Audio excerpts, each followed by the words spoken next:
இளம்பெண்ணை மானபங்கம் செய்ததாக திமுக பஞ்சாயத்து தலைவர் மகன் மீது காவல் நிலையத்தில் புகார்.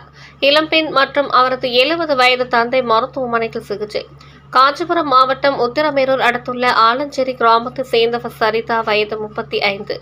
அவரது தந்தை காளியப்பன், வயது 70. அந்த பகுதியில் சரிதா குடும்பத்திற்கு சொந்தமான சுமார் 10 சென்ட் வீட்டுமனை உள்ளதாக கூறப்படுகிறது. இந்த நிலையில் சரிதாவின் தந்தை காளியப்பன் தனது நிலத்தில் விழுந்த நெல்லை அறுவடை செய்து அதன் வைக்கோலை அவருக்கு சொந்தமான அந்த இடத்தில் வைக்கோல் போர் போடுவதற்காக சென்றுள்ளார். அப்போது அந்த ஊராட்சியில் பஞ்சாயத்து தலைவர் அமுதா தமிழ்வேந்தனின் மகன் கோகுலக்கண்ணன் அந்த நிலம் தனக்கு சொந்தமானது என்று கூறி வாக்குவாதம் செய்துள்ளார். இந்த நிலைக்கு கோகுலக்கண்ணன் 70 வயது முதியவர் காளியப்பனை கீழே தள்ளி அடித்து உதைத்து கொலைவெறி தாக்குதல் நடத்தியதாக கூறப்படுகிறது.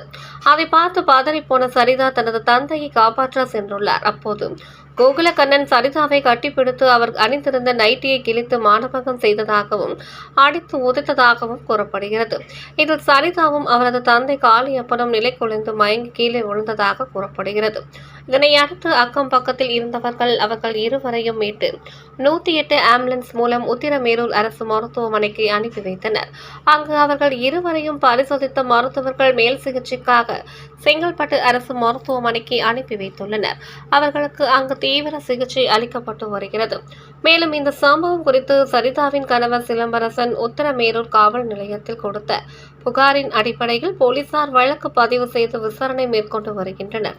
திமுக பஞ்சாயத்து தலைவரின் மகன் இளம்பெண் ஒருவரை மானபங்கம் படுத்தியதாக கூறப்படும் சம்பவம் அப்பகுதியில் பரபரப்பை ஏற்படுத்தியுள்ளது. எடுத்துக்கிட்டு எங்க அப்பாவை அடிச்சு என்ன சித்திரவதை பண்ணி மானபங்கம் தடுத்ததுனால போலீஸ்காரங்க தான் கொஞ்சம் முன் வந்து இந்த நடவடிக்கை எடுக்குமாறு தாழ்மையோட கேட்டுக்கிறேன்.